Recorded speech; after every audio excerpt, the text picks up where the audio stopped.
Ya teman-teman, bertemu lagi dengan channel Tukang Tracing. Oke, untuk video aku kali ini aku akan membahas Corel Draw ya. Aku akan membuat video penjelasan ataupun video tentang Corel Draw dari betul-betul dari nol sampai nanti bisa membuat sebuah project. Video ini aku dedikasikan untuk teman-teman yang memang betul-betul pengen belajar Corel Draw dari nol, sehingga aku buatkan playlist khusus untuk membahas Corel Draw secara keseluruhan. Oke, tanpa harus banyak basa-basi, kita langsung saja buka software Corel Draw-nya ya. Di sini aku menjelaskan software Corel Draw yang versi 2019. Mungkin nanti ada beberapa fitur yang berbeda ketika teman-teman menggunakan versi yang lain. Dan usahakan juga teman-teman menggunakan Corel Draw dengan versi yang sama. Dan bisa dapatkan di channel Tukang Tracing juga pada video yang di list video yang ada pokoknya di bawah, cari aja atau nanti aku akan cantumkan linknya di deskripsi ya, untuk teman-teman bisa pakai Corel Draw yang sama.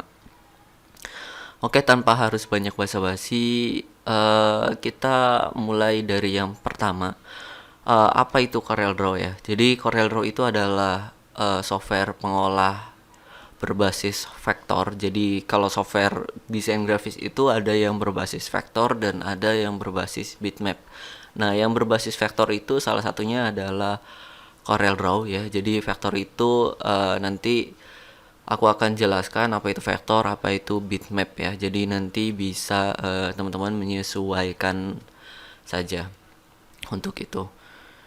Kemudian tampilan pertama ada seperti ini untuk Corel Draw yang default atau bawaannya. Ya, ini ada welcome screen. Jadi welcome screen ini untuk teman-teman tampilan pertama lah intinya ya. Kemudian pada welcome screen ini fitur yang kebuka hanya ada file, tools, kemudian Windows ya. Nanti aku akan jelaskan satu-satu secara menyeluruh semuanya. Kemudian kita buat new document ya. Nah, di sini ada menu file, kemudian ada new document dan ada juga new from template. Jadi kalau misalkan new ini ataupun buat baru atau dengan Ctrl N, teman-teman bisa menggunakan uh, dokumen baru dengan settingan yang sesuai, atau misalnya dengan new from template teman-teman bisa membukanya menggunakan template, atau yang bagian open ini teman-teman bisa membuka project dari sebelumnya ya. Jadi open, kemudian ini open from Corel Cloud. Ketika teman-teman punya akun Corel Cloud dan filenya disimpan, nanti bisa buka dari sini. Dan ini open recent ya. Jadi open recent itu buka dari file yang sudah sebelumnya dibuka. Di sini ada close all ataupun tutup semuanya. Nah, ketika teman-teman pengen buka atau membuat dokumen baru, teman-teman berarti pilihnya yang new document. Nah, create a new document nanti akan muncul seperti ini. Aku akan jelaskan semua bagian-bagian yang ada di sini ya. Nah, dari general ini, general ada bagian yang name. Name ini adalah penamaan dokumen yang teman-teman akan buat nanti. Misalnya desain poster. Nah, jadi nanti nama file itu adanya di settingan pertama di sini. Kemudian di sini ada preset. Preset itu sama aja dengan template ya. Kita buat custom aja supaya semuanya bisa kita ubah sendiri. Ini number of page, jadi jumlah page yang kita buat nanti aku biasa setting dengan angka 1, karena ketika pengen menambahkan page juga kita bisa nanti ketika sudah masuk bisa tambahkan page. Oke, sampai sini paham ya untuk yang create new document. Kemudian yang dimension ini adalah ukuran ya atau dimensi, terdiri dari ukuran kertas. Jadi ini template bisa, nanti teman-teman bisa custom atau bisa pakai A3, A4 dan lain sebagainya, disesuaikan aja dengan kebutuhan. Oke ya. Kemudian di sini ada settingan tinggi dan lebarnya, dan ini ada settingan satuannya ya. Misalnya pengen ngedesain menggunakan satuan pixel, berarti teman-teman bagian ini ganti pixel. Atau misalnya pengen pakai yang centimeter, ya ganti berarti pakai yang centimeter. Seperti itu ya intinya. Kemudian di sini ada orientasi, ada yang portrait, kemudian ada yang landscape ya. Jadi bisa dilihat nanti untuk ini fungsinya membuat lembar kerjanya berdiri atau terlentang ya. Seperti itu.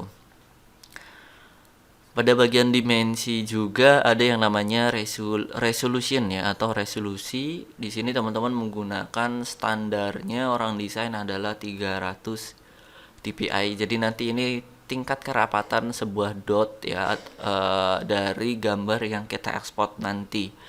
Jadi semakin dpi-nya gede, maka hasil ekspor dari desain yang kita buat itu semakin semakin jernih atau semakin HD ya.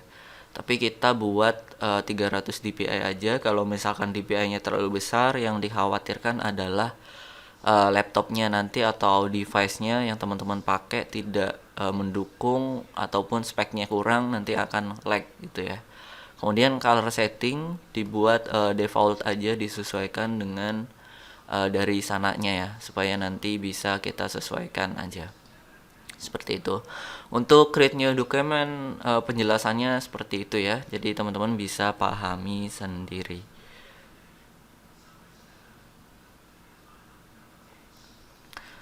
Nah, di sini kita sudah pilih OK tadi ya. Kita sudah pilih OK, jadi tinggal nanti muncul blank yang seperti ini. Jadi kosong semuanya. Ya, semuanya kosong dan orientasinya sesuai dengan apa yang kita pilih tadi. Kita pilih kan kertasnya A3. Nah, di sini berarti ukuran kertasnya A3. Kemudian satuannya milimeter, seperti itu ya. Dan bisa juga sebetulnya nanti kita bisa ubah-ubah ya. Misalnya A3-nya pengen ternyata berubah pikiran, pengennya A4. Bisa juga disesuaikan aja.